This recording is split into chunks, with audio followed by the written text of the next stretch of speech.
નમસ્તે વિદ્યાર્થી મિત્રો અને વાલી મિત્રો, હું છું ડૉક્ટર જય.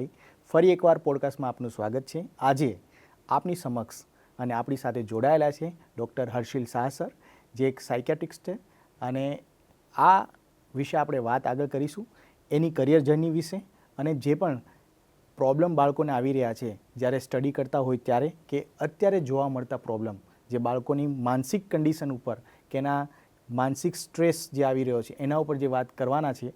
તો એના વિશે આખો પોડકાસ્ટ આજે તમારી સામે સમક્ષ લઈને આવી રહ્યા છે, તો તમે અંત સુધી જોડાયેલા રહો. તો શરૂઆતમાં આપણે હર્ષિલ સરને વાત કરીશું કે એમની કરિયર જર્ની કેવી રહી. તો શરૂઆતમાં સર, આપનું જે પ્રાઇમરી એજ્યુકેશન હતું અને પછી તમે એઝ અ ડૉક્ટર બન્યા ત્યાં સુધીની તમારી કરિયર જર્ની કેવી રહી? Yes, so first of all thanks a lot four welcoming me, doctor જય. અને કરિયર જર્ની વિશે અગર વાત કરીએ તો બેઝિકલી મેં મારું સ્કૂલિંગ કર્યું એશિયા ઇંગ્લિશ સ્કૂલમાંથી. એશિયામાં મેં બેઝિકલી 12th સુધી કમ્પ્લીટ ત્યાં જ મેં મારું એજ્યુકેશન કર્યું છે. 11th-12thમાં ઓબ્વિયસલી આઈ ચોઝ સાયન્સ, અને after that basically obviously I took biology, and એના પછી એક ઇન્ક્લિનેશન મને થોડું મેડિકલ તરફ હતું, અને મેરિટ ને બધું સારું હતું, સો that's why I chose it. And like એમાં કેવું હતું કે સર્ટેનિટી બધી વસ્તુની નથી, એવું કંઈ નહોતું કે પહેલેથી જ જાણે મને ખબર જ હતી. આપણે ઘણીવાર કેવું લાગે કે અમુક લોકોને જોઈને આપણને એવું લાગે કે પહેલેથી જ એમના આઈડિયા છે કે બસ આ જ બનવું છે, એટલે એવું એકચ્યુઅલી હતું જ નહીં ઓનેસ્ટલી મારા કેસમાં. It was all a process. એટલે મારો એક તો મેસેજ તમને બધાને એ જ રહેશે કે ઇટ ઇઝ અ પ્રોસેસ. એવું નથી કે તમે પહેલેથી જ સર્ટન હો બધી વસ્તુ વિશે. એટલે એવું થયું કે ઓલમોસ્ટ, એટલે આમ તમે માનશો ને, છેક સુધી મને એ બી આઈડિયા નહોતો કે મેથ્સ લેવું, બાયોલોજી લેવું. પછી મેં ખાલી બેઝડ ઓન દેટ જસ્ટ મેં કર્યું, ડિસિઝન લીધું કે ભાઈ ચલો બાયોલોજીથી આપણે પ્રોસીડ કરીએ. અને મારા પેરેન્ટ્સે બી સારું એવું રિસર્ચ કરેલું, એમનો સપોર્ટ હતો. મારા ફાધરે કીધું કે તમે લો બાયોલોજી, જોઈએ આગળ કઈ રીતે રહે છે એમ, એટલે એ પ્રમાણે લીધેલું. હવે આફ્ટર ટેકિંગ બાયોલોજી કેવું રહેલું કે like we have multiple choices after that, right? ચલો 11th-12thમાં તમે સ્કોર લાવો, હવે એમાં બી એવું નહોતું કે I was like way too confident કે ના ભાઈ આવશે જ. કારણ કે ત્યારે અમારી સેમેસ્ટર સિસ્ટમ હતા બેઝિકલી. 11thમાં 2 સેમ આવે અને 12thમાં 2 સેમ આવે, એટલે it was a rough start to be honest. એટલે ફર્સ્ટ સેમમાં it was not like I scored that well, but એના પછી that was an eye opener કે ભાઈ ના, હવે આપણે મહેનત કરવી પડશે. અને પછી જે સેકન્ડ, થર્ડ, ફોર્થ સેમ હતા એમાં 95 આજુબાજુ મારા આવી ગયા હતા percentage, and then it was kind of compensate થઈ ગયું ફર્સ્ટ સેમનું. And that kind of motivated me into taking medical એમ. એટલે પહેલાં તો મેં ચાલુ કર્યું તો મને એવું જ લાગ્યું કે ના ભાઈ, આ તો આપણા સ્કોપમાં છે જ નહીં એમ. એટલે પહેલેથી મને સેલ્ફ ડાઉટ્સ તો બહુ જ રહ્યા હતા મારા જર્નીમાં. એન્ડ પછી આઈ વર્કડ આઉટ, એન્ડ પછી ધીરે ધીરે સ્કોર આવ્યો તો આઈ ટુક medical.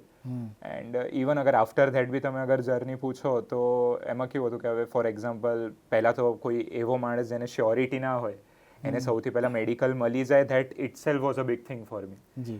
And after starting that journey again, like આમાં કેવું હતું કે બધા સ્ટુડન્ટ એક વસ્તુથી તો રિલેટ કરશે જ કે પેરેન્ટ્સ આપણને એવું કે બધા એવું કે આટલું ભણી લો એ ઇનફ છે, યા પછી આપણે આટલું કરી લો એ ઇનફ છે, આટલું કરી લો એ ઇનફ છે. તો એ બસ મારું પેલું હતું કે આટલું કરી લે પછી પતી જશે એમ.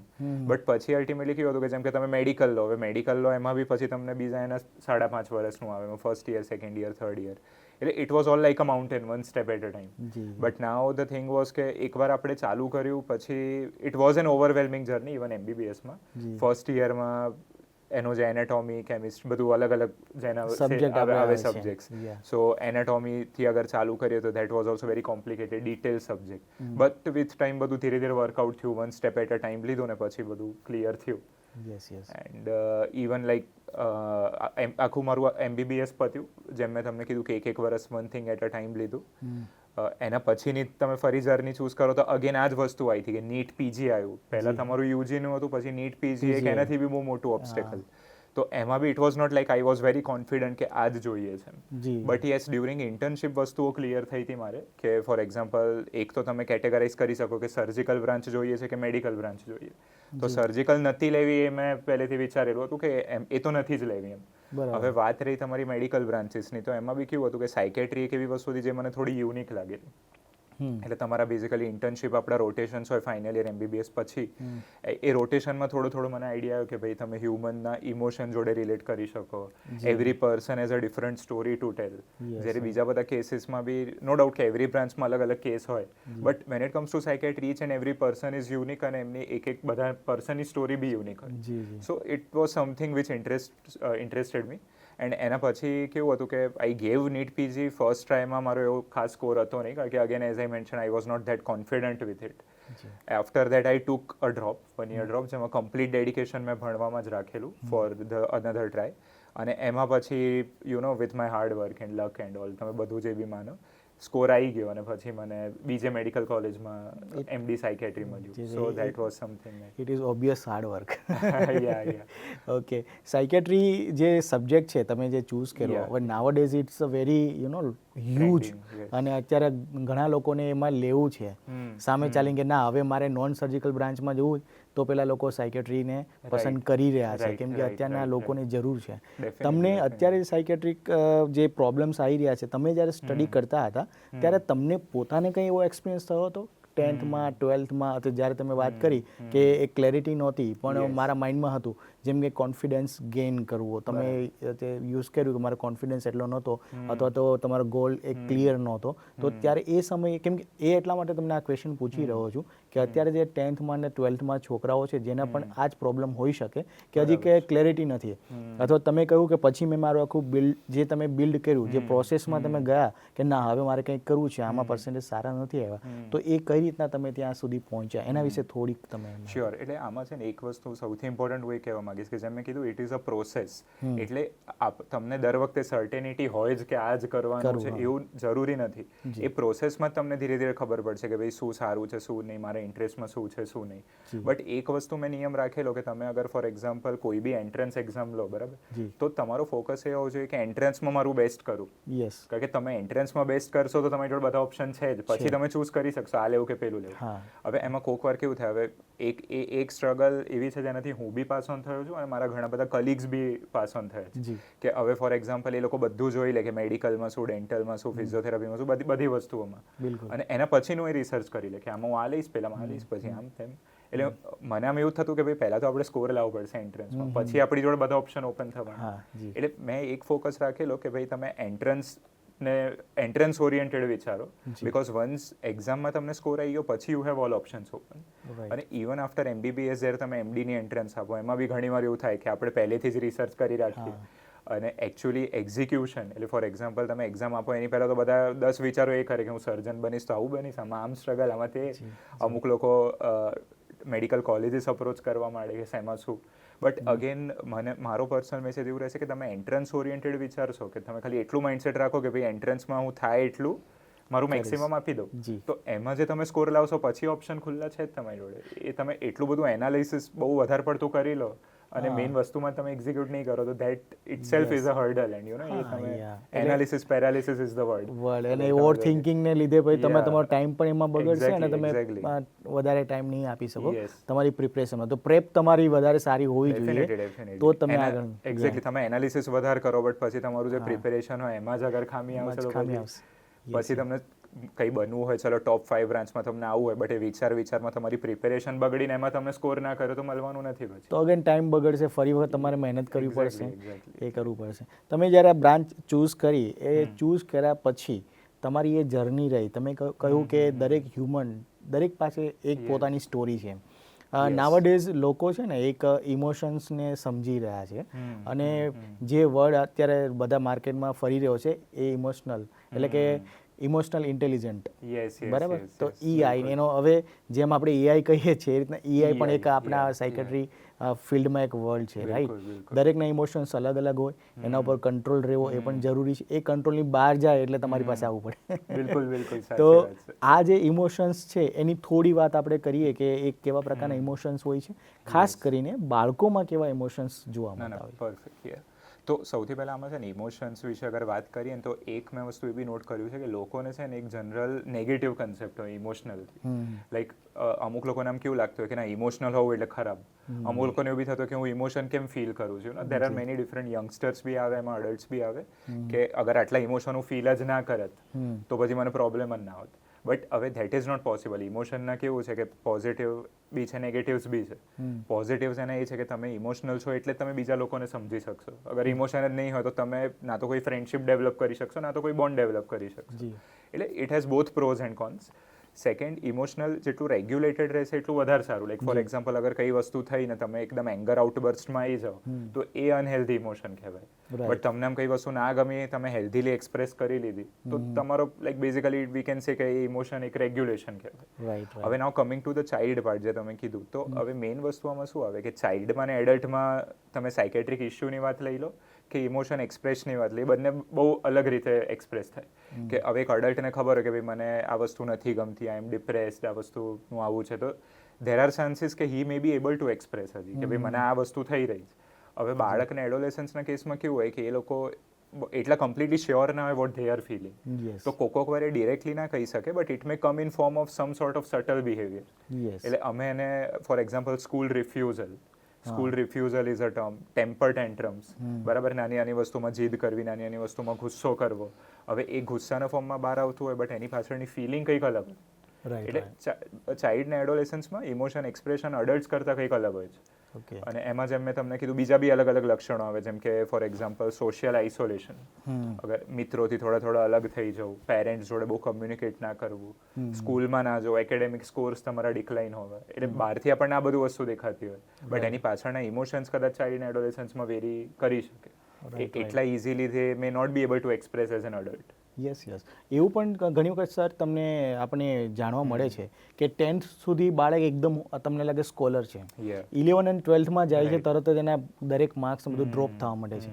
એનું પણ કદાચ આ કારણ હોઈ શકે કે એમાં થતા ચેન્જીસ આપણને જોવા મળતા હોય છે, કદાચ આપણે જાણી ના શકીએ. તો આમાં પણ એવું તમે જોતા હશો કે કેમ સડનલી ડ્રોપ થયા, તો ત્યાં પણ દરેક પેરેન્ટ્સે પણ એ જોવું જોઈએ કે આમાં કંઈ ઇમોશનલી કંઈ બાળકને કંઈ પ્રોબ્લેમ નથી. ના, બિલકુલ. એ એક પોઈન્ટ છે જ. મને ઇવન 10th થી લઈને 11th સુધી આપણે લઈએ કે કોઈ બી સ્ટાન્ડર્ડનો એક્ઝામ્પલ લઈ લઈએ કે ભાઈ તમે 7th થી 8thમાં એને કંઈક ડ્રોપ થવા માંડ્યું, એટલે ડેફિનેટલી એ એરિયા પેરેન્ટ્સને એક્સપ્લોર કરવો જ જોઈએ. અને મેઇન વસ્તુ એ છે કે તમારું બાળક તમને કંઈ સામેથી ના કહે, એવરી ટાઈમ એવું નથી થવાનું કે તમને કહેશે કે મને આ પ્રોબ્લેમ છે. એટલે આપણે કંઈક ફોર એક્ઝામ્પલ બાળક થઈને એની જોડે એક રેપો બનાવીને એની ફિલિંગ્સ જાણીને પછી એ વસ્તુ કઢાવવી પડે ઘણીવાર. એટલે એક વસ્તુ છે.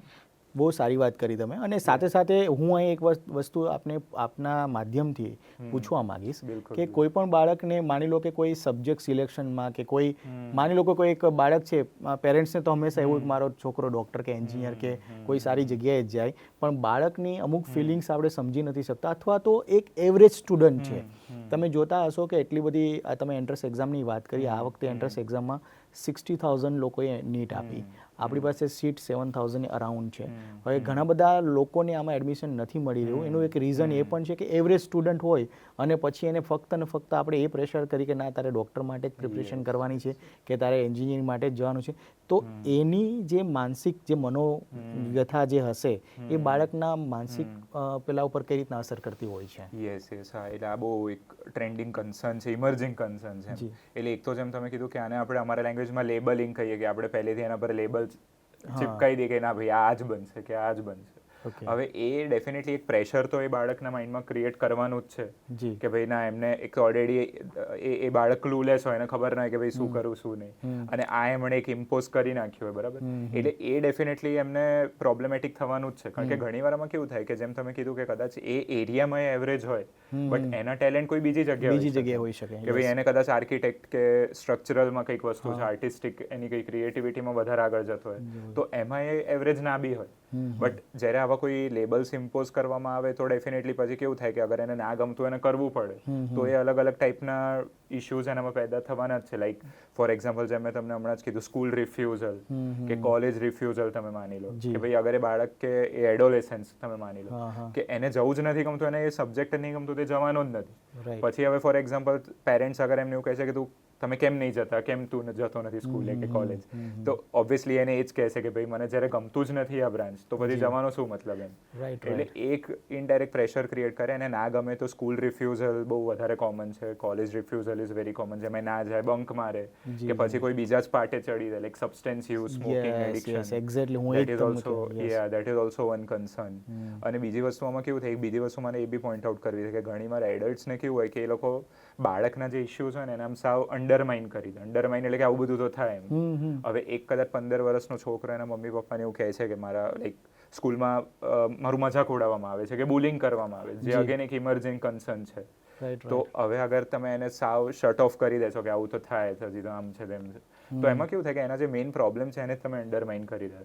યસ હવે એ એડલ્ટ હોય એ એડલ્ટના લેન્સથી જોતું એટલે એના માટે એ એડલ્ટ વેલ ગ્રોન માણસ માટે તો એ વસ્તુ નાની જ છે. યસ બટ તમને એ વિચારવાનું કે તમે બાળક થઈને જુઓ કે અગર તમે એના એજના હો તો તમારા માટે એ કન્સર્ન બી બહુ મોટો કન્સર્ન. એટલે in order to relate with a child you need to be a child. Yes તો જ તમે એના ઇશ્યુ સમજી શકો. તમે એડલ્ટના લેન્સથી તમે જોશો કે આ બધું તો થાય but for a child that is a big concern એમ. યસ બહુ સારી વાત કરી સર તમે. Yes, તમે yes, કહ્યું yes. હમણાં જે શબ્દ યુઝ કર્યો ને બુલિંગ, અત્યારે આપણે એવું માનીએ છીએ કે બુલિંગ ખાલી સ્કૂલમાં થાય છે, પણ સર અત્યારે આજકાલ જોવા મળે છે દરેક ઘરમાં. સૌથી પહેલા જો બાળકનું બોલિંગ કરતા હોય તેના પેરેન્ટ્સ છે.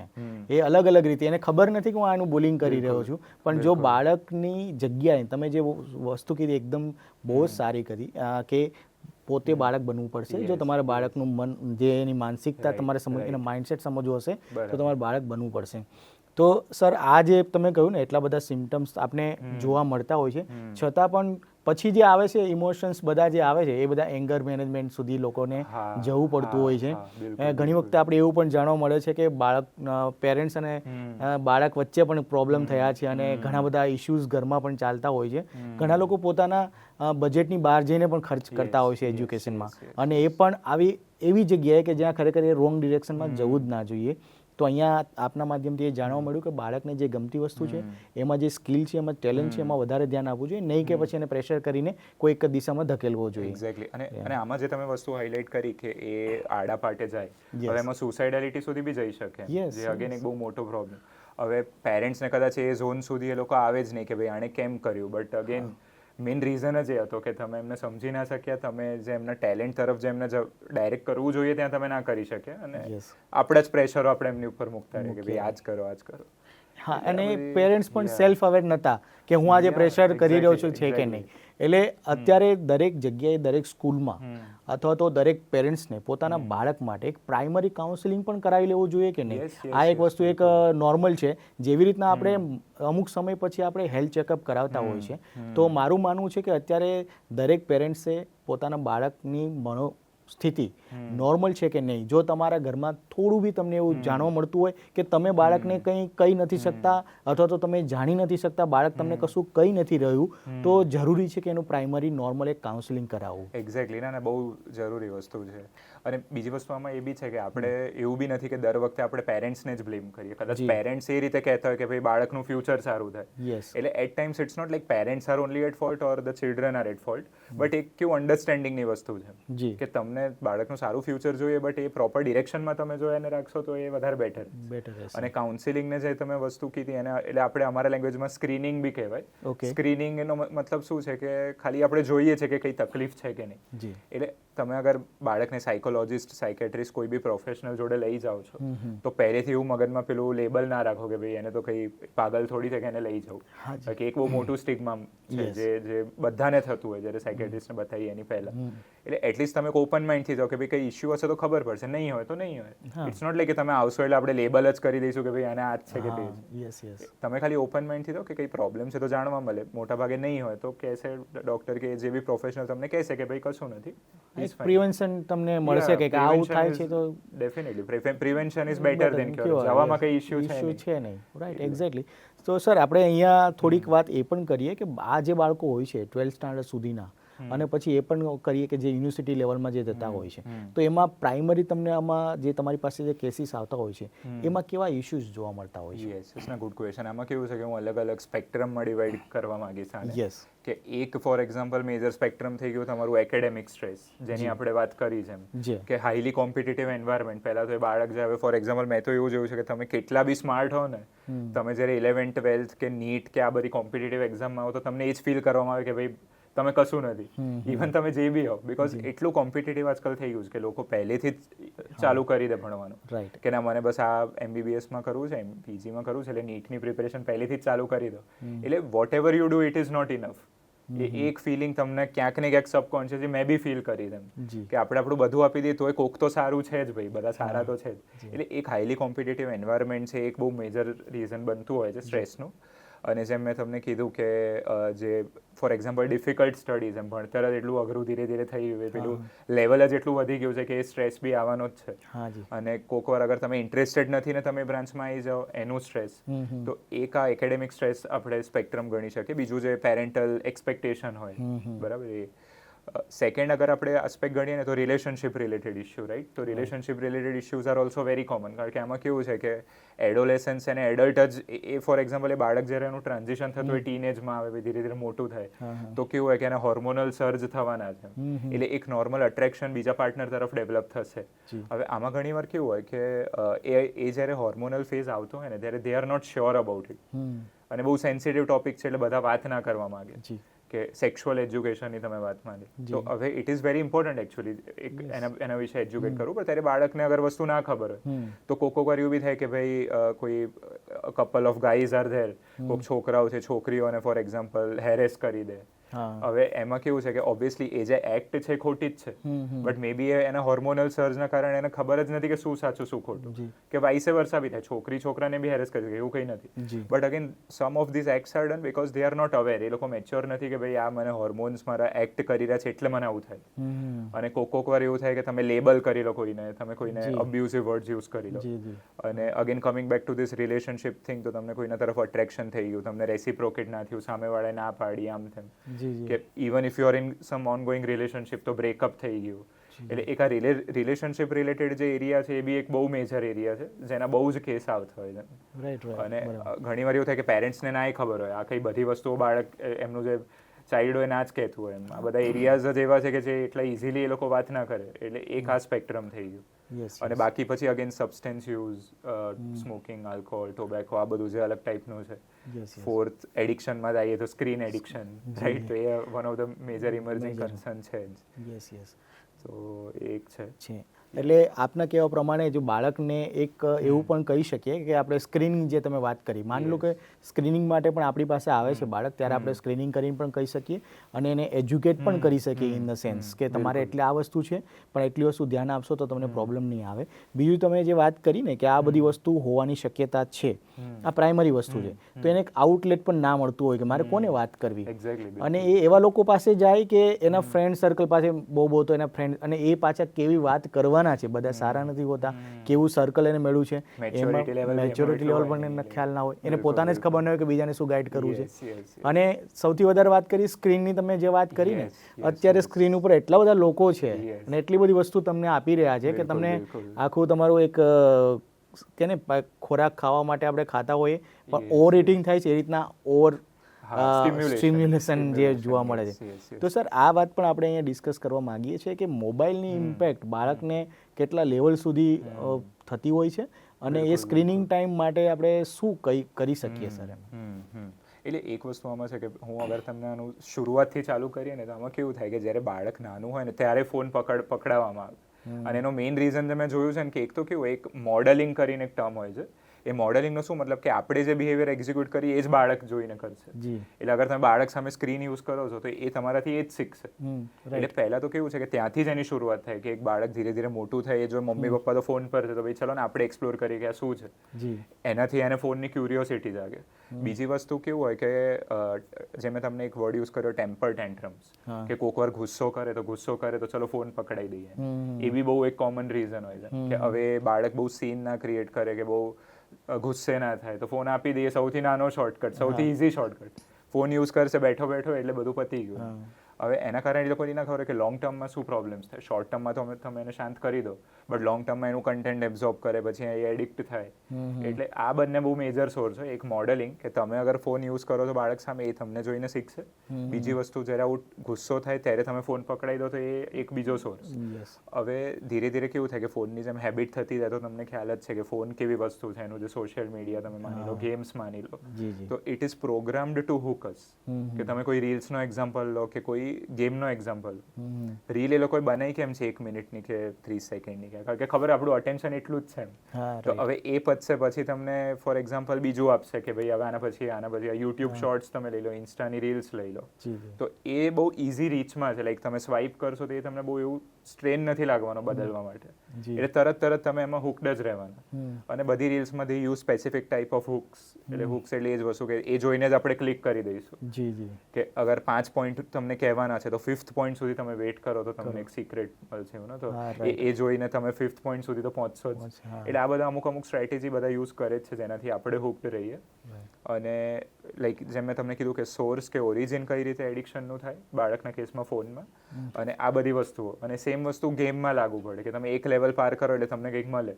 વચ્ચે પબજી ગેમનું બહુ ક્રેઝ હતું તો તમે એ કરો એટલે તમને ચિકન ડિનર મળે. એટલે પછી એ જે બી એડોલેસન્સ હોય કે એડલ્ટ હોય એ જોયેલા એને લાગે કે ના હું આટલું કરું. યસ એટલે there is this neurotransmitter called dopamine. જી. તો ડોપામિન કિક એના કારણે વધતી જ. હવે ડોપામિન જેટલું વધે તમારું પ્લેઝર વધે એટલે પાછું તમે એડિક્ટ રહો એમાં. જી જી એટલે આ બધી એવી બધી વસ્તુઓ છે જેનાથી એડિક્ટ થવાના ચાન્સ વધી જાય. Yes yes again one of the important thing is કે તમે અગર ડિપ્રેસ્ડ કે સ્ટ્રેસ્ડ હશો તો બી automatically you will use it as a coping mechanism. Yes એટલે આમ તમને કરવું છે એવું નથી બટ બીજું કંઈ છે જ નહીં તમારા માટે કરવા માટે. તમને ઓવર થિંકિંગ થાય, ટેન્શન થાય એટલે ચલો ને ફોન લઈને આપણે ટાઈમ પાસ કરીએ. Yes yes that is again one thing by which you get addicted.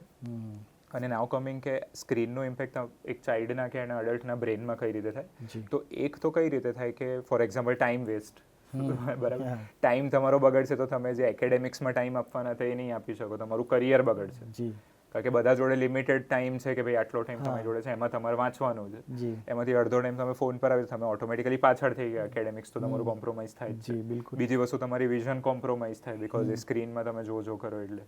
G third વસ્તુ તમે કયા ટાઈપનું કન્ટેન્ટ એબ્ઝોર્બ કરો છો. જી આજકાલ જેમ હવે એક નાનું બાળક હોય એ કોઈ ન્યૂઝ જોઈ લે. હવે ન્યૂઝમાં કોઈ ડેથના સમાચાર છે, આવા ડિઝાસ્ટરના સમાચાર છે, કોઈ સેક્સ્યુઅલ એક્સપ્લિસિટ કન્ટેન્ટ છે, બરાબર. તો એ નેગેટિવ ઇમ્પેક્ટ એ બાળકના માઇન્ડમાં પાડશે. બિલકુલ બરાબર.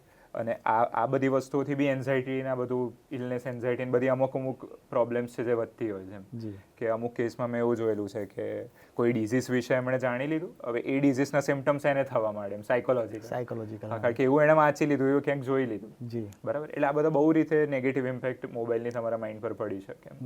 અને અમુક પેલી બ્લુ વેલ ને બધી અમુક ગેમ્સ બી આવી હતી જે તમને અમુક લેવલને ટાસ્ક આપે કે આવું કરો પછી આવું કરો પછી આવું કરો. એટલે ખોટો માર્ગે જ દોરાઈ જાય આખું. એક્ઝેક્ટલી. અને પેલા બધા તો છે જ જે સ્કેમ્સ થાય ને બધા હા એ બધું તો થાય જ છે. ફેક કોલ તમને આવે કે આટલા તમે નાખો એટલે આ થશે. એટલે બધું બહુ અલગ વેરિએશનમાં it can create a negative impact. Most important sleep પર બી એ તમારી એક બહુ ઇન્ટેન્સલી નેગેટિવ ઇમ્પેક્ટ પાડી શકે. જી કારણ કે એમાં કેવું હોય કે રાતે અગર તમે વધારે ફોન યુઝ કરો તો એ જે બ્લુ લાઇટ હોય એનું કેવું થાય કે મિલેટોનિન કરીને કેમિકલ હોય. જી તો હવે મિલેટોનિન સ્લીપ માટે રિસ્પોન્સિબલ હોય. It is like a switch કે મિલેટોનિન રિલીઝ થાય તો તમને ઊંઘ સારી આવે. જી અને એનું ઇન્વર્સ પ્રપોર્શનલ હોય સ્ક્રીન જોડે. એટલે જેટલી તમે લાઇટ એક્સપોઝર હોય એટલું તમારું મિલેટોનિન ઓછું થાય. એટલે તમે જેટલું રાતે ફોન યુઝ કરો એટલી તમારી ઊંઘ બગડે. અને સ્પેશિયલી બાળકોના કેસમાં એક હેબિટ જ બની જાય કે પછી રાત સુધી ફોન જોવે પછી ઊંઘ જ આવે. ફોન જોતા જોતા જ ઊંઘતા હોય છે. હા ફોન જોતા જ ઊંઘ. એક્ઝેક્ટલી. યસ યસ આ બધી ઇમ્પેક્ટ તમે વાત કરી અને ખાસ કરીને બે વસ્તુને આપણે અહીંયા મેડિકલ ટર્મિનોલોજીમાં વાત થાય કે મિલેટોનિનની વાત કરી તમે અને બીજી સેકન્ડ વાત કરી ડોપામાઇન. તો અત્યારે તમને જે ઘણી રીલ્સ એવી હોય તમને હસાવે, ઘણી રીલ્સ તમે શોકમાં જતા રહો, ઘણી રીલ્સમાં તમે રડવું આવે. એટલે ઇમોશનલી બાળક બહુ ડિસ્ટર્બ જોવા મળે છે. તો આને કારણે જે રેગ્યુલેટ થવું જોઈએ ડોપામાઇન આપણા બોડી માટે જે હોવું જોઈએ એકચ્યુઅલમાં જે રમતગમતમાં જે જોવા મળે છે કે બહાર આઉટિંગમાં મળે છે એ બધું જતું રહે ને મોબાઈલ દ્વારા એના ઇમોશનલને ડિસ્ટર્બ થાય છે. તો આ તમે સર આમાં થોડુંક હજી એવું થઈ શકે કે બાળકોને આગળ જઈને એની મેમરી ઉપર પણ ઇમ્પેક્ટ કરી શકે કે પછી એના એંગર ઉપર એના ઇમોશન્સ ઉપર એવું ઇફેક્ટ થાય? બિલકુલ. ના વેરી ગુડ ક્વેશ્ચન. એક તો આમાં કેવું છે કે જે તમે ડોપામિનની વાત કરીને હવે સૌથી પહેલાં તો એમાં એ કહીશ કે અલગ રીત હોય ડોપામિન વધારવાની. જી હવે એમાં કેવું હોય કે જેમ કે કોઈ બી સબસ્ટેન્સ યુઝનો એક્ઝામ્પલ લઈને એડિક્શન, એ કોઈ બી એડિક્શન થઈ ગયું, સ્ક્રીન થઈ ગયું, કંઈ બી થઈ ગયું, એ છે ને તમારું ડોપામિનને હેક કરી દે. હેકનો શું મતલબ એ તરત આપણને ઉપર લઈ જાય. બટ એ ઉપર લઈ જાય કેવું હોય કે જ્યારે તમે યુઝ ના કરો તમે સીધા નીચે જાઓ. એટલે ગ્રાફ તમારું આવું હોય કે તમે કંઈક લઈ લીધું એટલે તમારું ડોપામિન એકદમ ઇન્ટેન્સ. હવે તમે નથી લેતા એટલે પાછા એટલા ડાઉન બી જાઓ. એવું નથી કે તમે નોર્મલ થઈ જાઓ. એટલે મેઇન તમને એ જ સમજવાનું છે કે કોઈ બી તમે એડિક્શન કરો છો ઇન્ક્લુડિંગ સ્ક્રીન ઓર એનીથિંગ, એ કેવું છે કે તમને ઉપર લઈ જઈને નીચે બી લઈ જશે અગર તમે યુઝ નહીં કરો. તો એક અનહેલ્ધી ડોપામિન સ્ટિમ્યુલેશન થયું. હેલ્ધી ડોપામિન સ્ટિમ્યુલેશન શેનાથી આવે? એક છે ફિઝિકલ એક્ટિવિટી, એક્સરસાઇઝ. કે અગર તમે જોગિંગ કરો છો, એક્સરસાઇઝ કરો, વર્કઆઉટ કરો, બરાબર, બીજી વસ્તુ કે તમે ડેલી રૂટીન એક બનાવો ને એ રૂટીન ટાસ્ક તમે ડેલીના ફૂલફિલ કરો છો Right. કે આટલું મારું ડેડલાઇન છે, આટલું ભણવાનું છે, મેં આટલું પતાવી દીધું, હવે ચલો હું અડધો કલાક ફોન યુઝ કરી લઉં. એટલે ડેડલાઇન તમે જ્યારે પાર કરો, સેકન્ડ એક્સરસાઇઝ કરો, તો આનાથી જે ડોપામિન સ્ટિમ્યુલેશન હોય એકદમ લેવલ પર હોય. એટલે એવું નથી કે તમને કરવું જ પડે વારે ઘડી, એક તમને કન્સિસ્ટન્ટ સેટિસ્ફેક્શન આપે. જી એટલે બંને ડોપામિન કિક આપણે જે કહીએ ને, બંનેની એક રીત અલગ છે એમ. જી અને બાકી જેમ તમે કીધું કે ભાઈ આપણા ઇમોશન્સને એકદમ મેનિપ્યુલેટ કરી દે, કે કોક વાર તમને સારી વસ્તુ બતાવે, કોક વાર નેગેટિવ બતાવે. હવે જે ફની કન્ટેન્ટ છે એ તમે અગર એબ્ઝોર્બ કરશો ટેમ્પરરી વાઇલ માટે, તો ઇટ ઇઝ ગુડ કે તમારો ભાઈ મૂડ સારો થઈ જાય, તો ઇટ ઇઝ ફાઇન. બટ હવે નેગેટિવ કન્ટેન્ટ તમે એબ્ઝોર્બ કરો, હવે નેગેટિવ કન્ટેન્ટમાં કેવું હોય કે વાયોલન્ટ કન્ટેન્ટ બી આવી શકે. જી મૂવીઝમાં બી જેમ તમે જોયું હોય કે આવું બ્લડનું ને એકબીજાને મારવાનું ને આ તે બધું, એ બધું કન્ટેન્ટ બી આવે. હવે એની ઇમ્પેક્ટ શું પડે, ઘણી વાર બાળકોને નાઇટમેર્સ બહુ વધારે આવતા હોય. યસ એટલે રાતે આમ ખરાબ સપનાઓ આવે, કે કોક વાર એક બીજો ટર્મ હોય PTSD, post traumatic stress disorder. ઘણી વાર કેવું થાય કે એમણે ફોનમાં કંઈક જોઈ લીધું, હવે એ જ રીતનું કંઈક બીજું રિયલ લાઈફમાં એમણે જોયું, તો એનાથી પેલી વસ્તુ સ્ટિમ્યુલેટ થાય. ઓકે એક અગેન નેગેટિવ ઇમ્પેક્ટ છે જે બાળકના માઇન્ડ પર પડી શકે. ગુસ્સાની જે તમે વાત કરીને, એમાં બી આપણે ઘણા બધા કેસ ન્યૂઝમાં જોઈએ છે કે બાળકને ફોન ના મળ્યો એટલે એણે કંઈક કરી દીધું, Yes. મમ્મીને મારી દીધું, પપ્પાને મારી દીધું, પોતાને મારી દીધું. એટલે again that shows an example કે કયા લેવલ પર એ બાળકનું માઇન્ડને હેક કરી શકે.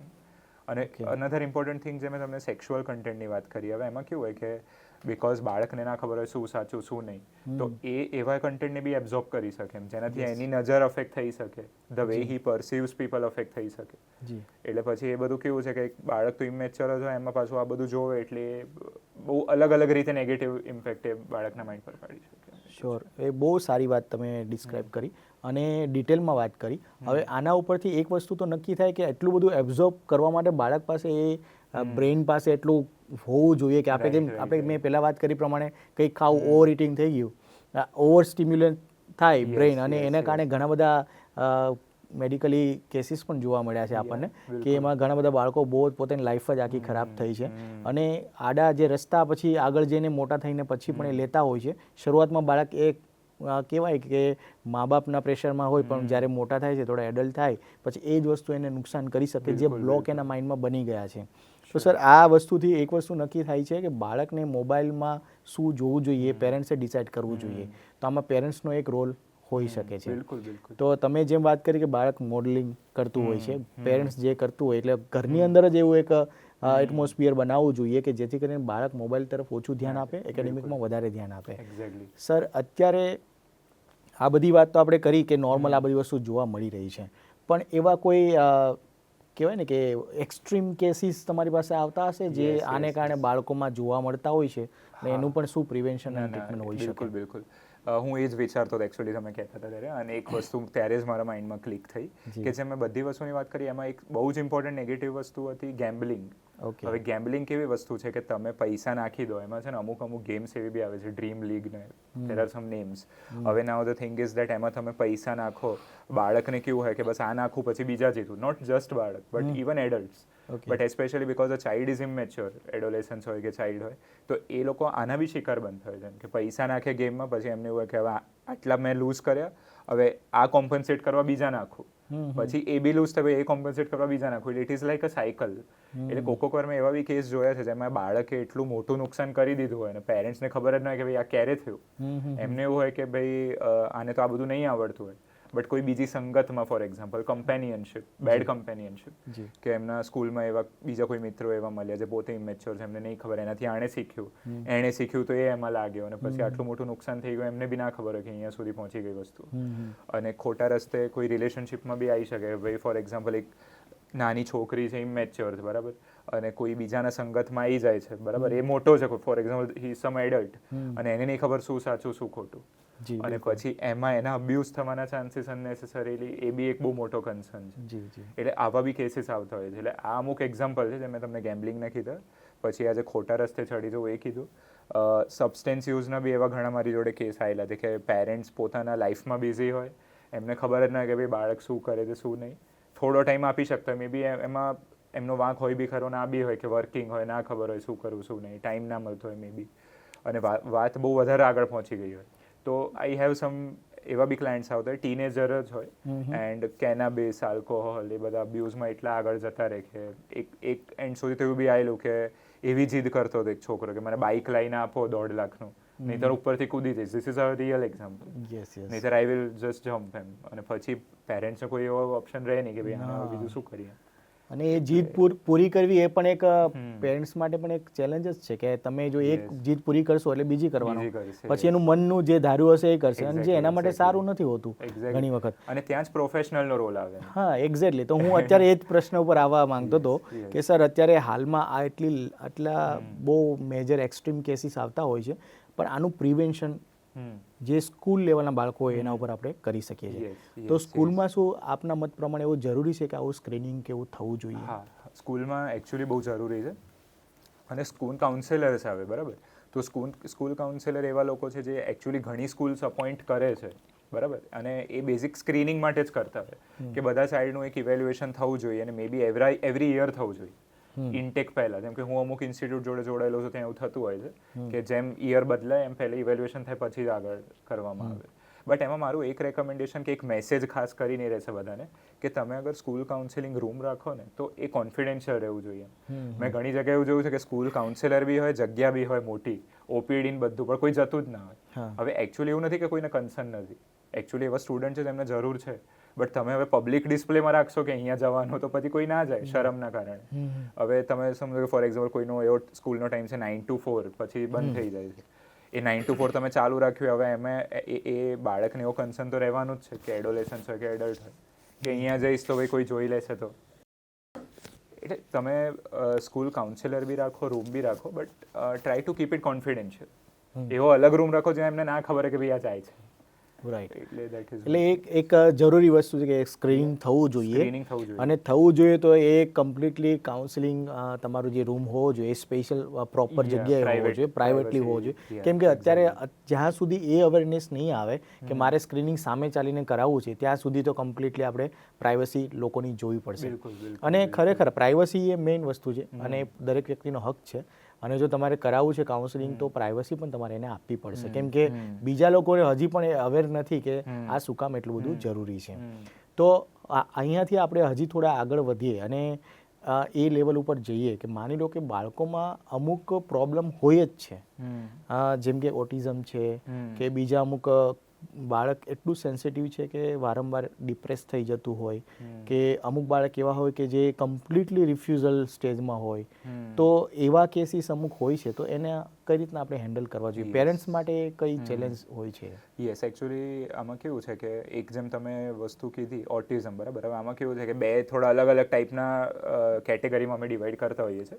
અમુક ન્યુરો ડેવલપમેન્ટલ કન્ડિશન હોય કે જીનેટિક હોય, જેમ કે ઓટિઝમ થઈ ગયું. સામે ડિપ્રેશન, એન્ઝાયટી કેવું છે કે જીનેટિક જ હોય એવું નથી, એમ કે ન્યુરો ડેવલપમેન્ટલ જ હોય એવું નથી. એ કદાચ કોઈ એક્સટર્નલ રીઝનથી બી થઈ શકે.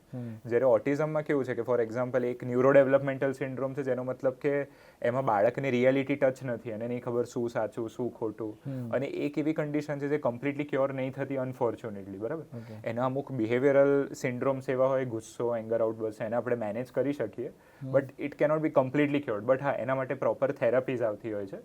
ઓક્યુપેશનલ થેરાપી હોય, ફિઝિયોથેરાપી હોય, પ્લે થેરાપી, ચાઇલ્ડ સાયકોલોજિસ્ટ અલગથી એના માટે હોય, સ્પેશિયલ સ્કૂલિંગ હોય, બરાબર. તો એમાં એવા બધા બાળકોને સ્પેશિયલ ટ્રેનિંગ આપવામાં આવે. તો parent should choose that route in case autism જેવી તકલીફ હોય તો, કે ઇન્ટેલેક્ચ્યુઅલ ડિસેબિલિટી કે મેન્ટલ રિટાર્ડેશન જેવું કોમ્પોનન્ટ હોય તો. જ્યારે ડિપ્રેશન, એન્ઝાયટી જેવું હોય તો પહેલાં હું એ જ કહીશ કે તમે વોર્નિંગ સાઇન્સ અમુક જોઈ શકો કે બાળક ફોર એક્ઝામ્પલ તમારાથી આઇસોલેટેડ થઈ રહ્યું છે, સિક્રેટિવ થઈ રહ્યું છે, પહેલાં જેટલી વાત કરતો હતો એટલું એ નથી કરતું, નાની નાની વસ્તુમાં ચીડચીડાપન વધી રહી છે, એના ગ્રેડ ધીરે ધીરે ડ્રોપ થઈ રહ્યા છે. તો પહેલાં તો એક રેપો બનાવો તમારા ચાઇલ્ડ જોડે. સીધું તમે એવું ના કહો કે ભાઈ કેમ આવું, એને ખબર હોત તો પછી એ કરત જ નહીં એમ. એટલે પહેલાં તો it is important to form a repo. તમે રેપો ફોર્મ કરશો પછી તમે ધીરે ધીરે મે બી એને એક પ્રોફેશનલ, મેન્ટલ પ્રોફેશનલ તરફ ડાયરેક્ટ કરી શકો, પછી એનું પ્રોપર ઇવેલ્યુએશન થાય ને આપણે કંઈક ફિગર આઉટ એમાં કરી શકીએ. તો મેઇનલી તો આમાં પેરેન્ટ્સ પણ પેલા અવેર થવા જોઈએ, એટલે મેન્ટલ અવેરનેસ પ્રોગ્રામ પણ થવા જોઈએ, મેન્ટલ હેલ્થ અવેરનેસ પ્રોગ્રામ. તો એ જરૂરી છે. તો દરેક સ્કૂલ વાઇઝ, એટલે કે નાનપણથી જ જો બાળકોને સોસાયટીમાં, સ્કૂલની અંદર એવી જગ્યાએ જ્યાં બાળકો વધારે છે અને પેરેન્ટ્સ પણ એમાં પાર્ટિસિપેટ કરે કે મેન્ટલ હેલ્થ કોને કહેવાય અને માઇન્ડ વેલબિંગ પ્રોગ્રામ જો થવા માંડે તો કદાચ આમાંથી ઘણા બધા પ્રોબ્લેમનું સોલ્યુશન ત્યાં જ આવી જાય. બિલકુલ. કેમ કે પેરેન્ટ્સને નથી ખબર કે શું થઈ રહ્યું છે, બાળકને પોતાને ખબર નથી શું થઈ રહ્યું છે, તો પ્રોબ્લેમ વધારે થઈ શકે છે. Exactly, because they are not aware કે ભાઈ પ્રોબ્લેમ શું છે. એક્ઝેક્ટલી.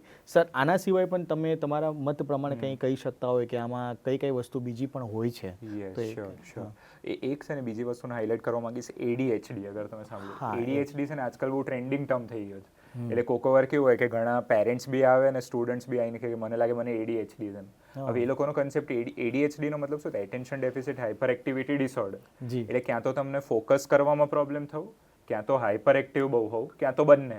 બરાબર, ક્યાં તો બંનેમાંથી એક હોય કે બંને વસ્તુ બી હોઈ શકે. હવે આમાં કેવું છે કે તમે ખાલી ફોકસ ના કરી શકો એટલે તમે ADHD થઈ ગયા એવું નથી.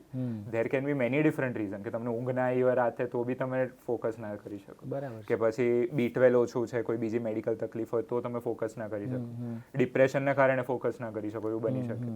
એટલે બધી વસ્તુને આપણે ADHD લેબલ ના કરવું જોઈએ. અને બીજી વસ્તુ કે ADHD એવી વસ્તુ છે કે તમને ચાઇલ્ડહુડથી જ જોવા મળતી હોય કે બાળક પહેલેથી જ હાઇપર એક્ટિવ હોય, નાનું હોય ત્યારથી. અને એ હાઇપર એક્ટિવિટી એટલે એવી નહીં કે એક જગ્યાએ બેસે નહીં એટલે હાઇપર એક્ટિવ કહી દે, એવું નહીં. એ તો બધા બાળક આમથી આમ દોડતા હોય. બટ ADHD ની hyperactivity is very severe એમ કે આમ જાણે આમથી આમ વધારે પડતી જ હાઇપર એક્ટિવિટી હોય કે એ તમે એની મનગમતી વસ્તુ હોય, ફોર એક્ઝામ્પલ તમે એને ફોન આપી દો ને પછી અડધો કલાક બેસી ગયો તો ADHD નથી. બટ તમે એને એની બેસ્ટ વસ્તુ આપો છો જે એને ગમે છે છતાંય નથી બેસતું કે ઇવન ફોર ફ્યુ સેકન્ડ્સ, તો કદાચ આપણે ADHD માટે એને ઇવેલ્યુએટ કરવું જોઈએ. અને પછી એ જ ADHD કોક વાર કેવું હોય કે જેમ મોટું થાય બાળક એની હાઇપર એક્ટિવિટી નેચરલી બી ઓછી થતી હોય અને અટેન્શન સ્પેન એનું ઇનઅટેન્શન રહી જાય. એટલે ADHD વાળું બાળક જ્યારે મોટું થશે ત્યારે કદાચ એવું બની શકે કે હાઇપર એક્ટિવ ના હોય બટ હજી બી એને ધ્યાન રાખવામાં ફોકસ હોઈ શકે, પ્રોબ્લેમ્સ હોઈ શકે. કોન્સન્ટ્રેશન લેવલે થોડું ઓછું હોઈ શકે. એટલે અગર તમને ADHD માટે બી ઇવેલ્યુએટ કરાવવું બહુ જરૂરી છે. એ બહુ કોમન વસ્તુ છે ને ઘણીવાર લોકો એમને જ એ યુઝ કરી દેતા હોય. અને ઘણા લોકો ADHD માનીને ટ્રીટમેન્ટ ચાલુ કરી દે બટ હોય નહીં ADHD. યસ, અને ઘણા લોકો ડિપ્રેશનને પણ એ રીતના કે મને હું ડિપ્રેસ છું, હું ફ્રસ્ટ્રેટ છું, આવી ટર્મ્સ નોર્મલ કેઝ્યુઅલી યુઝ કરતા હોય છે. અને લોકોએ એકબીજાને વાત કરતી વખતે આજે તો હું બહુ ડિપ્રેસ છું, આજે તો હું બહુ ફ્રસ્ટ્રેટ થઈ ગયો છું, એ ટાયર્ડ કે એવું એક્ઝોસ્ટ એવો શબ્દ યુઝ નથી કરતા આજકાલ લોકો. ડાયરેક્ટ સીધા મેન્ટલ સિમ્ટમ અને કાં તો ડિસઓર્ડર જ કહી દેતા હોય છે. જેમ કે સેડનેસ વર્સિસ ડિપ્રેશન તમે માનો તો સેડ કેવી વસ્તુ છે કે હવે તમને આજે દિવસ સારો ના ગયો તો તમને ઉદાસી લાગે, કાલે કદાચ કંઈક સારું થઈ ગયું તો તમારો મૂડ સારો થઈ જાય. That is not depression. ડિપ્રેશનમાં એવું કહેવાય કે તમારું એક વર્ડ હોય પરવેઝિવનેસ. પરવેઝિવ એટલે આખો દિવસ તમારો મૂડ ઉદાસ રહેવો. 14 દિવસ માટે એટલીસ્ટ હોવું જોઈએ એઝ પર ધ ક્રાઇટેરિયા કે 2 અઠવાડિયા સુધી તમે સેડ જ ફીલ કરતા રહો આખો દિવસ. તમને કોઈ મનગમતી વસ્તુઓ કરવાથી બી મૂડ સારો નહીં થતો. એવું નહીં કે પછી તમે કંઈક મંગાવી દીધું ખાવાનું સારું તમે સારું મૂડ થઈ ગયું નહીં. ડિપ્રેશનમાં કેવું તમે મનગમતી વસ્તુ કરો તો બી તમને સેડનેસ ફીલ થાય. જોડે બીજા બી લક્ષણો હોય કે ખાવાનું ઓછું થઈ જવું, વેટમાં ફેરફાર થવું, ઊંઘમાં ફેરફાર થવું. એટલે ધેર આર હોલ લિસ્ટ એમ. ઓકે, એ 9માંથી 5 ક્રાઇટેરિયા મીટ થાય તો આપણે કહી શકીએ. યસ. ને સર, અત્યારે નાની ટર્મ્સ પેનિક અટેક આવવા તો એ ઘણી વખત બાળકોને બહુ વધારે પડતું ઘણાને સ્ટડી રિલેટેડ હોઈ શકે, એક્ઝામ રિલેટેડ પણ હોઈ શકે. તો એ પેનિક અટેક આવે અને એ સમયમાં દરેક વ્યક્તિએ શાંત રહેવું જરૂરી છે. તો એવી સિચ્યુએશન કઈ રીતના આપણે હેન્ડલ કરી શકીએ? એઝ અ પેરેન્ટ્સ કઈ રીતના કરવું હોય તો કઈ રીતના કરી શકીએ? એક છે ને આપણે અમે ગ્રાઉન્ડિંગ ટેકનિક શીખવાડતા હોઈએ છીએ પેનિક અટેકમાં. તો જ્યારે બી તમને એવું લાગે કે ભાઈ હવે મને આમ કંઈક થશે કે આમ ગભરામણ બેચેની વધે ત્યારે તમે તમારું અટેન્શન તરત બહાર ડાયવર્ટ કરો. એકચ્યુઅલી પેનિક અટેક વધે કઈ રીતે કે એમને એવું થાય કે અચ્છા મને કંઈક ધક વધારે થઈ રહ્યું છે, હવે મને હાર્ટ એટેક આવી જશે તો. એટલે કંઈક બોડીલી સિમ્ટમ આવ્યો એ એમણે મગજમાં બહુ મોટું ગણી લીધું અને પછી એ પેનિક અટેકમાં બદલાઈ ગયું કે કોક વાર કોઈ બીજા વસ્તુનું ટેન્શન હોય જે પેનિક અટેક બની જાય. એટલે એમાં એક તો બાળક હોય કે એડલ્ટ હોય એમને એવું લાગે કે બસ હવે તો હું ગયો, બરાબર, અને it is a heart attack or some big thing. એટલે સૌથી પહેલાં તો એ ટાઈમમાં તમે એકનોલેજ કરો કે એવી કંઈ બહુ મોટી વસ્તુ નથી, તમારા ફિઝિકલ હેલ્થને કોઈ હાર્મ નહીં થાય. બીજી વસ્તુ તમારું ફોકસ એક્સટર્નલી શિફ્ટ કરવાનું ટ્રાય કરો. તો ગ્રાઉન્ડિંગ ટેકનિકમાં એવું હોય કે સૌથી પહેલાં તમે તમારા એન્વાયરમેન્ટમાં જુઓ ને ટ્રાય ટુ લેબલ 5 થિંગ્સ. કે તમે આજુબાજુ જોયું તો કોઈ બી 5 વસ્તુઓ જે તમને દેખાય તમે લેબલ કરો, એમ નામ બોલો મેન્ટલી કે ફોન છે, પાણીની બોટલ છે, સોફા છે. 5 વસ્તુઓ તમે લેબલ કરી પછી 4 સાઉન્ડ સાંભળવાનું ટ્રાય કરો. ઓકે. એટલે જેવું તમે 4 સાઉન્ડ સાંભળવાનું ટ્રાય કરશો તમે કેવું તમારું અટેન્શન સીધું બહાર ગયું હા જી કે ફોર એક્ઝામ્પલ અત્યારે અગર કહીએ તો મને એસીનો અવાજ સંભળાય, તમારો અવાજ સંભળાય છે, મે બી બહાર થોડો ટ્રાફિકનો અવાજ સંભળાય, જી એટલે જેવું મારું ફોકસ હું બહાર લાવીશ એવું મને અલગ અલગ અવાજો 4 અવાજો મને સાંભળવાના છે. અને કોઈ બી 3 વસ્તુ તમે હાથમાં લઈને એને ફીલ કરી શકો એમ કે રાઈટ તમારા હાથમાં પેન છે, અગર તમે સ્કૂલમાં અને પેનિક અટક આવે તો પેનને ખાલી ફીલ કરવાનું ટ્રાય કરીને મૂકી દો, તમારી બોટલ છે તો એને પકડીને ફીલ કરીને મૂકી દો. હવે આ આખી પ્રોસેસ તમે કરશો ને એમાં જ તમારે 10-15 સેકન્ડ જતા રહેશે, જી એટલે એમાં થાય શું કે તમારું ધ્યાન એક્ઝેક્ટલી બહાર ગયું, ધ્યાન બહાર ગયું એટલે ઓટોમેટિકલી પેનિક અટેકની ફ્રીક્વન્સી ઓછી થઈ, એટલે અમે એને ગ્રાઉન્ડિંગ ટેકનિક કહીએ કે એ તમને પાછું પ્રેઝન્ટ મોમેન્ટમાં લાવે એમ, ગ્રાઉન્ડેડ રાખે. તો this is one thing which અને બહુ સારી ટેકનિક કીધી, આ બહુ યુઝફુલ છે, આજકાલ આ બહુ રૂટીનલી જોવા મળે છે. બિલકુલ. બીજો તમને ઓવર થિંકિંગ જે લોકો અત્યારે વધારે કરી રહ્યા છે, જો કે આપણે એને આ ડિસ્કશનમાં લોકોને આઈડિયા આવી જ ગયો છે, એના રીઝન પણ ખબર પડી ગઈ છે કે કઈ કયા રીઝન હોઈ શકે. બહારથી જેટલું તમે રિસોર્સિસ લઈ રહ્યા છો તો ઓબ્વિયસલી તમે ઓવર થિંક કરવાના, એને પણ તમે વાત કરી પ્રમાણે આ ટેકનિકથી પણ આપણે થોડુંક કરી શકીએ. અને બીજું લાઈક આપણે મેડિટેશન ને એવું પણ કરવાથી પણ આપણે ફાયદો થતો હોય છે. તો સર આ આપણે બ્રેનને જે કંઈ પણ થોટ ક્રિએટ થતા હોય છે એને ચેનલાઇઝ કરવા માટે આ ટેકનિકનો યુઝ પણ આપણે કરી શકીએ, જેમાં મેડિટેશન પણ આવી ગયું. તો સર બીજી આપણે સૌથી વધારે ડિસ્કસ જે કરી એ બાળકોના હેલ્થને લઈને, બાળકોના ખાસ કરીને મેન્ટલ હેલ્થની અત્યારે ચિંતા કરવામાં આવી રહી છે. આ વસ્તુને હજી પણ જો રોકવામાં ના આવે, પ્રિવેન્ટ કરવામાં ના આવે તો આના એક્સ્ટ્રીમ જે કહેવાય ને કે એ કયા પ્રકારના વસ્તુ હોઈ શકે, નુકસાન કેટલું થઈ શકે એમ છે? સૌથી અગર આમાં આપણે સૌથી એક્સ્ટ્રીમ કેસ ગણીએ તો એ ઓબ્વિયસલી સુસાઇડાલિટી છે, બરાબર, એના એ સૌથી ખરાબ છે. અને એક એવી વસ્તુ છે કે દર વખતે તમને વોર્નિંગ સાઇન આપશે એવું જરૂરી નથી, એ થઈ જશે પછી ખબર પડશે કે હારું મને જોવું જોઈએ ને એમ મેં ધ્યાન ના આપ્યું. બીજી વસ્તુ એક બીજી એક્સ્ટ્રીમ કેસ આ થઈ શકે જેમ મેં તમને કીધું કે સબસ્ટેન્સ યુઝ, એડિક્શનમાં ફસો. યસ. અને સર આપના ક્લિનિક મનોશાંતિમાં પણ તમે આ ડી એડિક્શન સેન્ટર ચલાવી રહ્યા છો, તો આમાં ઘણા બાળકો પણ આવતા હશે, તો એમાં એવા કેસીસ આવે છે બાળકોના કે નોર્મલી એ વસ્તુ થોડુંક જતા હોય છે? યસ, બાળકોના બી બહુ જ એમાં કેસ આવતા હોય છે. અને એ મેં તમને કીધું ને કે સૌથી ખરાબ સંગત સૌથી કોમન છે કે ભાઈ, અને ઘણા બાળકોને એવું હોય કે ભાઈ એ લોકો આ વસ્તુને કૂલ જોડે રિલેટ કરે કે ના આ છોકરો સ્મોક કરે છે તો એ કૂલ છે, બરાબર, તો they try to be that. અને પછી કૂલ બતાવવાના ચક્કરમાં એ લોકોને ના ખબર હોય કે એકચ્યુઅલી એ વસ્તુ કેટલી હાર્મ કરશે તમારા બોડીને, માઇન્ડને. યસ, એ બધું છે. સર આજે બહુ જ બધી આપણે ડિસ્કસ કરી, મને લાગે છે એક પાર્ટ આ પૂરતો નહીં હોય, ફરી ક્યારે આપણે થોડું વધારે ડિટેલમાં પણ રાખીશું. આ દરેક બાળકોના જે પણ ક્વેશ્ચન આવતા હોય છે એ પણ આપને સાથે અમે શેર કરીશું. આ પ્રોગ્રામ સર સારથી પ્રોજેક્ટ અંતર્ગત AMA અમદાવાદ અને DO કચેરી અમદાવાદ દ્વારા આ ચલાવવામાં આવી રહ્યો છે. આમાં કારકિર્દી માર્ગદર્શન સાથે સાથે બાળકોને લઈને અમે થોડી ચિંતા કરી રહ્યા છે, તો દરેક બાળકો અને પેરેન્ટ્સ આ જોઈ રહ્યા છે. તો આપનું ખરેખર અમે ધન્યવાદ અને બહુ ખૂબ થેન્ક્સ કે તમે આમાં પાર્ટિસિપેટ કર્યું. સર થોડુંક લાસ્ટમાં તમે સારથી પ્રોજેક્ટ અને આ પોડકાસ્ટ વિશે શું કહેવા માંગો? શ્યોર. એટલે સૌથી પહેલાં તો થેન્ક્સ અલોટ મને ઇન્વાઇટ કરવાના ઓપોર્ચ્યુનિટી માટે.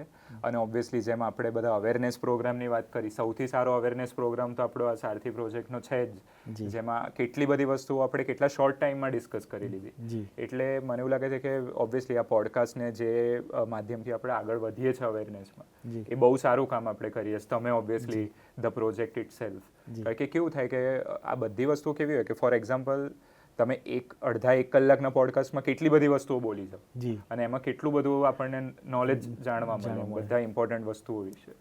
બાકી આમાં કેવું થાય કે અગર તમે એક સોર્સ પકડવા જાઓ તો તમને બહુ ટાઈમ બી લાગી શકે કે તમે ડિપ્રેશન પર ચોપડીઓ વાંચતા જાઓ, નાની પર ચોપડીઓ વાંચો, બધાને વિઝિટ કરો. આ કેવું છે કે સીધું તમે બેઠા બેઠા તમને મળે છે અને મેઇન હાઇલાઇટ્સ તમને એક શોર્ટ ટાઈમમાં મળે, પછી તમે ડિટેલિંગ કરી શકો, પછી તમે ઓબ્વિયસલી એમાં ડિટેલિંગ કરી શકો. But definitely it is a very good initiative, I would say. Thank you so much sir, તમારો પણ ખૂબ ખૂબ આભાર. સર હર્ષિલ સરને પણ તમારે જો કોન્ટેક્ટ કરવો હોય, મનોશાંતિ એનું પોતાનું ક્લિનિક છે પ્રહલાદનગર એરિયામાં, તમે એનો કોન્ટેક્ટ કરી શકો છો. અને સાથે આ પોડકાસ્ટની અંદર આપ સર આવવા માટે ખૂબ ખૂબ ધન્યવાદ. અને અહીંયા જોડાયેલા દરેક દર્શક મિત્રો, સ્ટુડન્ટ અને પેરેન્ટ્સને પણ હું આભાર વ્યક્ત કરીશ આ આખા અંત સુધી બની રહેવા માટે. હવે નવા પોડકાસ્ટમાં ફરી મળીશું, ત્યાં સુધી અમને રજા આપશો. Thank you so much.